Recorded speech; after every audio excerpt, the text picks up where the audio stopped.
One of the questions I get asked about an awful lot is alcohol and hangovers. How to rid yourself of them and how to party hard without doing lasting damage to your body. So in today's video, I'm going to talk about hangovers and how to rid yourself of them once and for all, and how to mitigate the detrimental impacts of going out and drinking alcohol on your body in the long term.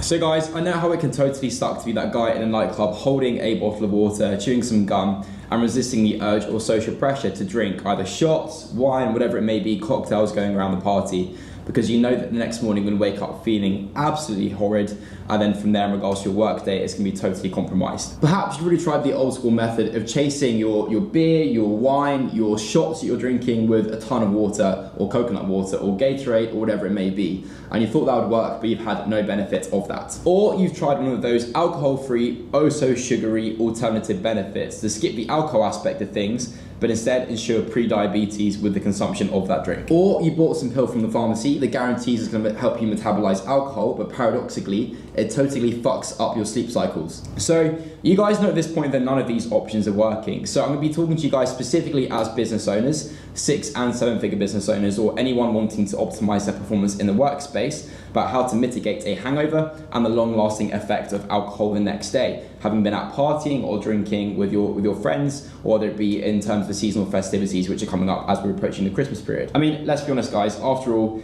if you're young, developing a business which is generating 6 or 7 figures, you are likely to want to enjoy a party every now and then. That's totally fine. So in today's video, I'm going to give you guys the hacks, the tips, and the tricks that I utilize personally and my clients also utilize to mitigate the detrimental impacts of consuming alcohol, having a good night out with your friends, enjoying yourself, to ensure that for the next working day, we are set up and optimized, ready to rock and roll. Now, a word of caution, this protocol may leave you feeling invincible. It may even reduce the deleterious and increase the pleasurable aspects of drinking alcohol, but that does not mean you should drink more, okay? Enjoy the buzz, maintain the buzz, have a good night, do not drink more. I cannot vouch for your safety past that point. So, how hangovers happen in the first place. Now, I really do not want to bore you guys with too much scientific information or context in this manner, but I think it is important that you guys are aware of what happens to the body when you consume alcohol and when you're in a hungover state, okay? So I could really dig deep into the science of how alcohol works. That sounds more like a boring term paper and less like a fun biohacking video that I'm making for you guys. So I'm going to keep this section fairly brief and more towards a 3-slide range, okay? Your pituitary gland, kidneys, and of course liver are all affected by alcohol consumption, which can lead to a whole host of side effects like nausea, diarrhea, and the dreaded hangover headache. Most people think that hangovers are the result of dehydration, but even if you have followed the golden age advice of drinking a glass of water for each alcoholic beverage you consume, you can still wake up feeling less than stellar. This is because dehydration is just one factor in a hangover, okay? Your pituitary gland normally produces antidiuretic hormone, ADH, which increases your blood pressure by causing your body to retain water. When you drink alcohol, your pituitary glands churn out less ADH, so you stop retaining so much water, which is one reason the bathroom line is so long at parties and at nightclubs. But as soon as your buzz begins to wear off, ADH production increases once again, which causes a rebound of fluid retention, swollen hands and feet, a puffy face, and a headache as blood pressure rises, which you guys may often suffer from the day after going out, or you often feel fairly watery and a little bit more fat as such on the day after a night out, okay? At the same time, your kidneys pump out more of the enzyme renin and hormone aldosterone. This promotes the secretion of vasopressin, which increases blood pressure by inducing sodium retention and potassium loss. This is why people with heart problems are most prone to a heart attack when they have a hangover. The cardiovascular system goes into electrolyte roller coaster hyperdrive, trying to retain fluids in the body. And that's not all. Cortisol works with aldosterone to balance electrolyte levels. So when you are hungover, your body pumps out more cortisol, which is stress-related hormone, okay, if you guys aren't aware of that. This not only contributes to even more food retention, but also raises blood sugar levels by converting amino acids into glucose in your liver, a process known as gluconeogenesis. As blood sugar levels rise, the pancreas produces more insulin, resulting in abnormal stress on both the pancreas and liver. These elevated levels of cortisol can also cause catabolism, a term that you guys will know if you come from like a bodybuilding background, as well as redistribution of body fat from your legs and arms to your belly. Oh yes, and there's still more. One more slide here. Finally, most alcoholic beverages contain cocknages, which significantly contribute to hangover symptoms. Cocknages, which are found in high concentrations in dark colored liquors like brandy, wine, dark tequila, and whiskey, contain free radicals and positively charged molecules that can significantly disrupt your acid-alkaline, or otherwise pH balance, and increase your body's need to step up antioxidant activity to scavenge all of those free radicals. As your body goes into fight or flight mode to help you handle all of these cognages, you'll face intestinal issues, nausea, headaches, sweatiness, clamminess, and or chills. Okay. In addition, a night of partying or excessive alcohol intake can cause the type of dehydration that specifically lowers endurance performance and strength gains the next day, which is why if you guys go to the gym the next day, you often feel like absolute dog shit. Okay. Inhibition of melatonin secretion and subsequent disruption of sleep cycles and deep restorative sleep. As you guys know, if you wake up after a night of partying or a night of alcohol consumption, you often feel like absolute crap. And the last thing you want to do is leave your bed, which is probably a little bit hot and sweaty because of the effect that alcohol consumption has on your body temperature as well. Okay. I also discussed in my last video with one of my clients, Adrian, one of my high performing clients, the detrimental effect that alcohol consumption can have on REM sleep, which is going to be part of your restorative sleep. Okay. And also finally, an impressive improvement in body composition and fat loss, even if you exercise. Okay, obviously that's total bollocks. I wanted to add that in there just to make sure you guys are paying attention at this point of the video. We're going to skip the scientific part now and dive into the fun stuff. So, in the days leading up to the party, what should you guys be putting into place? First and foremost, sleeping well, okay? Every tissue in your body has a circadian clock keeping rhythm. For your organs to work properly, you need to sleep well and sleep consistently. Big nights out will throw that into a disarray. So in the days leading up to a late night, proper sleep hygiene is vital. Do not mess this up, people. Get this into place straight away. If you guys are not already, make sure you're wearing wearables at night to track your sleep and obviously your sleep performance. And then obviously you can then assess the variables that contribute to your sleep hygiene as well. Limit omega-6 fats. Emphasize MUFAs and SFAs. Animal study after animal study confirmed that high omega-6 feeding increases liver damage response to ethanol, while more stable fats like cocoa butter and coconut oil protect against it. And if you do eat omega-6, make sure they're in whole food form like nuts, seeds, eggs, etc. Day of the party. Train hard and go for a brisk walk. Exercise upregulates antioxidant activity and, at least in rats, actively reduces alcohol damage. I'm a massive believer in this protocol as well, considering that I train on almost at least 5 days per week. I'm a massive believer in this protocol once I am going out for a party. Eat 5 egg yolks and some liver. Your liver will be burning through its choline stock, so be sure to top them off. Choline supplementation also works well here.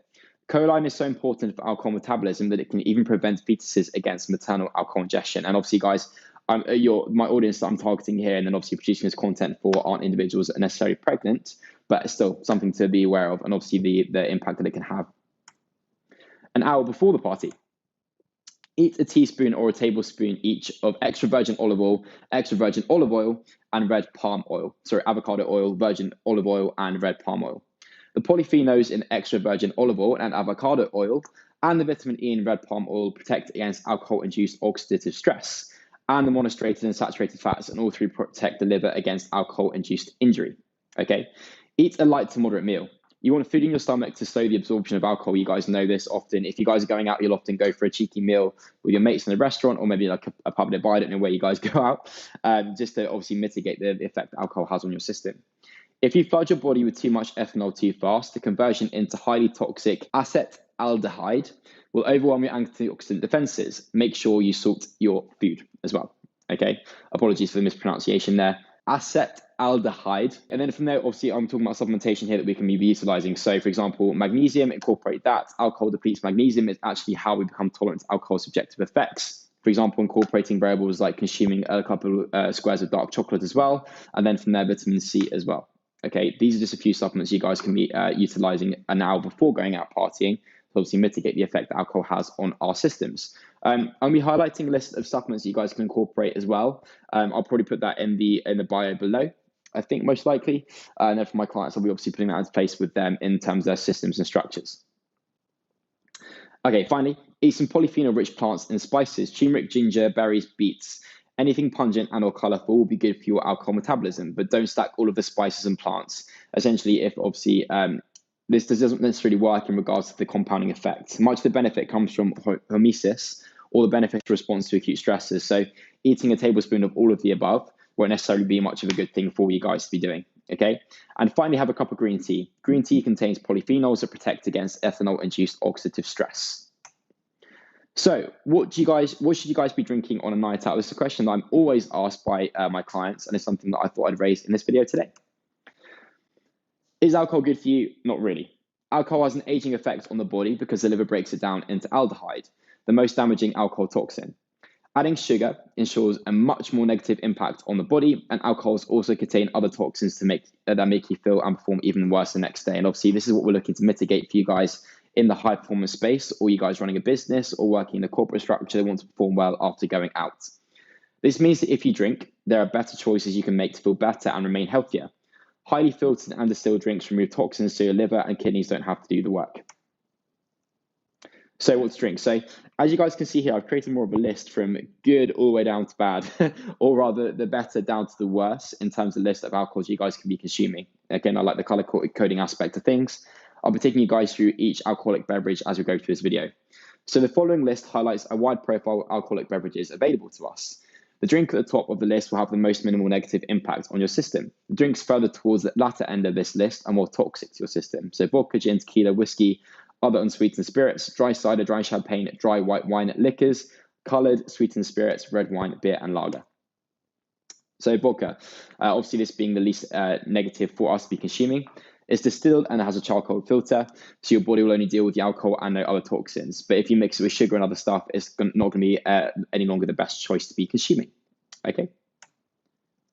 Gin, flavored by juniper berries, which have antioxidants, but not that many. 1,000 years ago, it was considered herbal medicine, but today it's just a popular drink. Tequila. I'm not going to read you guys through this. If you guys would like this presentation afterwards, let me know in the comments below and I can send it through to you guys. Whiskey. Other unsweetened spirits. Dry cider. Dry champagne. Dry white wine. Liquors. Colored sweetened spirits. Red wine. Beer and lager. And what we can be incorporating right prior to bed is so hugely important in terms of mitigating the detrimental impacts of consuming alcohol, enjoying a night out, and a hangover subsequently. So guys, the next part of this video, okay, so one of the questions I often get asked is what can I consume right prior to bed to obviously mitigate the detrimental impacts of drinking, and then from there subsequently reduce the impact of having a hangover. And often after a night out, you guys will often go for like a cheeky kebab or a cheeky bit of food, whether it be takeout, whatever it may be. Please avoid doing this, okay, at all costs. I'm going to talk about the protocol we can put in place here for you guys in terms of what you should be consuming right prior to bed. So mix half a teaspoon of teaspoon of sea salt, juice from 1 lime or lemon, and 12 ounces of water. Drink 30 minutes prior to bed to give yourself enough time to urinate. Eat 200 milligrams of magnesium. Eat banana with salty nut butter. It might even be time to pull out the tub of peanut butter if you guys have it. And don't worry about the whole aspect, the paleo aspect associated with this. Take 3 grams of melatonin also. Okay, so alcohol reduces melatonin secretion, which is a contributing factor to early awakenings. Okay, so obviously if you guys don't know this, melatonin being a sleep-related hormone. Don't worry about taking melatonin late at night in discordance with your regular circadian rhythm. This one time is about improving your sleep and reducing alcohol-induced oxidative stress, which melatonin fights. In the morning, you should be feeling great, obviously having incorporated all the variables I've discussed already. If not, here's what to do. Drink the pre-bred drink from last night, mix up another batch and send it down the hatch, as I've already incorporated here, okay? Eat 2 charred corn tortillas with salted butter. Now, this is an interesting one that most of you guys wouldn't have done before. So charred starch provides an activated charcoal effect. It seems to soak up any residual toxins floating around. And some say burnt toast works well, but the last thing I want you guys to be introducing to an upset hungover stomach is a big dose of gluten, okay? So put those tortillas directly over a gas flame, or just heat them up, whatever you can do, until they singe and blacken on both sides. You can put a little bit of butter and eat them, and maybe serve with eggs if you guys want to, okay? Activated charcoal probably work, but I like getting something to eat, personally speaking, okay? 5 steps to hack your hangover, in summary. So, step 1, choose your poison. The type of drink you choose can make a huge difference in how you feel the next morning. And in reference to that, guys, obviously you have this list here, okay, in regards to the good to the bad, in terms of alcohols you can be consuming on a night out, okay? If you guys want this presentation as well, I will be giving it to you guys for free as like a free resource, so check it out as well. But let me know in the comments below. Step 2, hydrate. I recommend drinking a glass of water for every serving of alcohol you consume, ideally at the same time or right after. Obviously, alcohol, the dehydration aspect of things isn't necessarily the only variable we need to be considering, but this will benefit you more so in regards to hydration and mitigating the effect of consuming alcohol. Step 3, take vitamin C. Before each drink, take 1 vitamin C tablet. These are all mini hacks you guys can be consuming. This will help block the conversion of alcohol into aldehyde, the most hangover-causing metabolite that also causes very fast aging, wrinkles, etc. Step 4, take activated charcoal, or in this instance here, eat 2 charred corn tortillas with salted butter. Okay, and step 5, bonus supplements. Take glutathione, B vitamins, alpha lipoic acid, and obviously N-acetylcysteine. Okay, guys, so in conclusion, make sure you guys utilize these hacks, these tips, and these tricks. Okay, and then from there, if you guys want any further content in regards to the alcohols you should be consuming, as I briefly skimmed through this aspect of things in today's video, obviously the list of good to bad. I don't want to be taking you guys through the exact details of each alcohol being consumed, because I find that to be a little bit more tedious. But yeah, if you guys want that in a presentation format, let me know in the comments below, and I can obviously pass that through to you guys. And until then, I shall see you in the next video. So those are a few of the ways that I drink alcohol, avoid hangovers, and party hard without doing long-lasting damage to my body, guys, okay? Good luck applying these protocols. If you have any questions, please leave them in the comments below for myself. Like this video, give it a thumbs up, and also subscribe to the channel. I shall see you in the next one.